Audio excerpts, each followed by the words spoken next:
Hello সবাইকে, আজকে আমি একটা নতুন রেসিপি নিয়ে চলে এসেছি। দেখো, আজকে আমি বানাবো ধনিয়া চিকেন। তো তার জন্য আমি চিকেনটা 800 গ্রাম চিকেন নিয়েছি। তার মধ্যে আমি নুন আর হলুদ দিয়ে আমি আধ ঘন্টা মতো ম্যারিনেট করে রেখে দিলাম।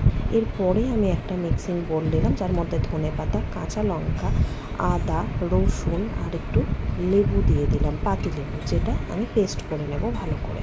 তারপরে আমি পেঁয়াজ দেব। তার জন্য আমি 4-5টা পেঁয়াজ নিয়ে নিয়েছি, সেটাকে আমি ভালো করে ছোট ছোট করে চপ করে নিচ্ছি।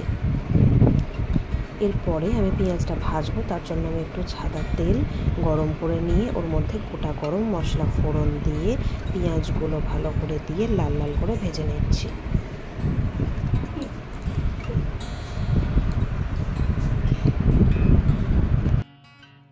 পেঁয়াজটা লাল লাল করে ভাজা হয়ে যাওয়ার পরেই আমি চিকেনটা, ম্যারিনেট করা যে চিকেনটা ছিল, ওই চিকেনটা আমি দিয়ে ভালো করে একটু মিক্স করে নিলাম।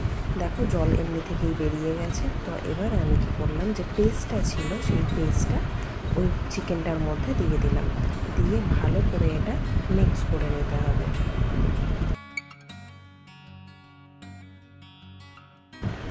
তারপর ওর মধ্যে একটু জিরে গুঁড়ো, একটু ধনে গুঁড়ো আর একটু কাশ্মীরি লাল লঙ্কার গুঁড়ো আমি দিলাম, দিয়ে আবারও আমি ভালো করে এটা মিক্স করে নিচ্ছি।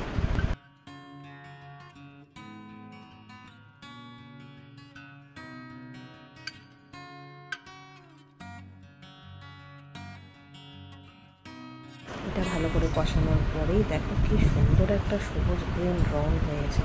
ভালো করে এটা সিদ্ধ হয়ে গেলে নামিয়ে নেব।